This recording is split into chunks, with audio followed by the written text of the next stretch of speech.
दोस्तों, यह तो हम सभी जानते हैं कि जब भगवान श्री राम माता सीता को रावण से छुड़ाने के लिए युद्ध का फैसला किया था, तब वो समुद्र पार करके लंका तक पहुंचने के लिए उस पर पुल बनाने का फैसला करते हैं।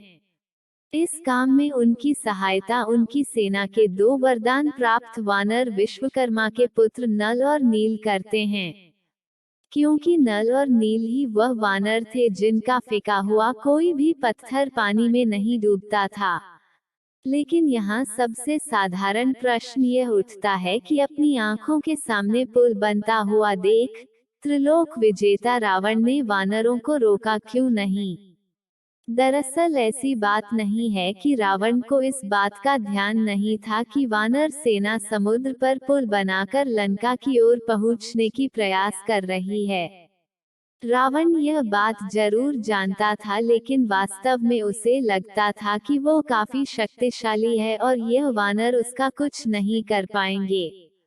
अपने घमंड में डूबे रावण को ऐसा लगा कि कुछ ही समय में यह वानर पुल बनाने की अपनी योजना स्वयं ही तोड़ देंगे, क्योंकि पानी पर पत्थरों का पुल बनाना असंभव है।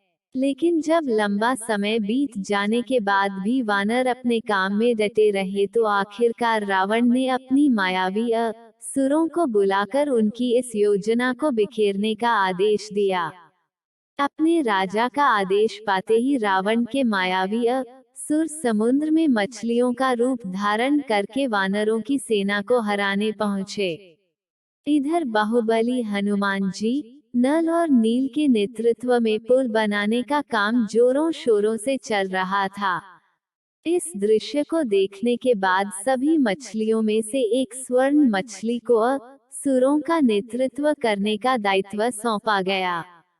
संख्या में अधिक इन माया में मछली होने वानरों के फेंके गए पत्थरों को दूसरे छोर पर फेंकना शुरू कर दिया।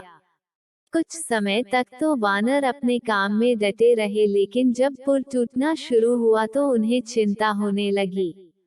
वानर हताश होने लगे। तभी हनुमान जी स्वयं समुंदर के बीच जाकर खड़े हुए। ऐसा चमत्कार देख नेतृत्व करने वाली वह स्वर्ण मछली हनुमान जी की तरफ आकर्षित होने लगी। कुछ ही समय में उस स्वर्ण मछली ने एक स्त्री का रूप लिया। यह देखो, हनुमान जी ने कहा, हे देवी, मेरा जन्म भगवान श्री राम की सेवा करने के लिए हुआ है।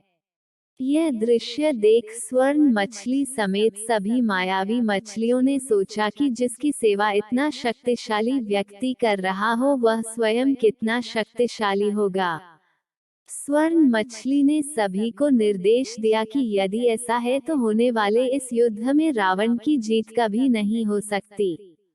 हनुमान जी ने उनसे प्रार्थना की कि आप हमारे काम में रोड़ा ना बने, अन्यथा परिणाम बुरा हो सकता है। उनकी इस प्रार्थना के बाद संपूर्ण मछली रूपी दानवों ने उन्हें अपनी संभव सहायता देने का आश्वासन दिया।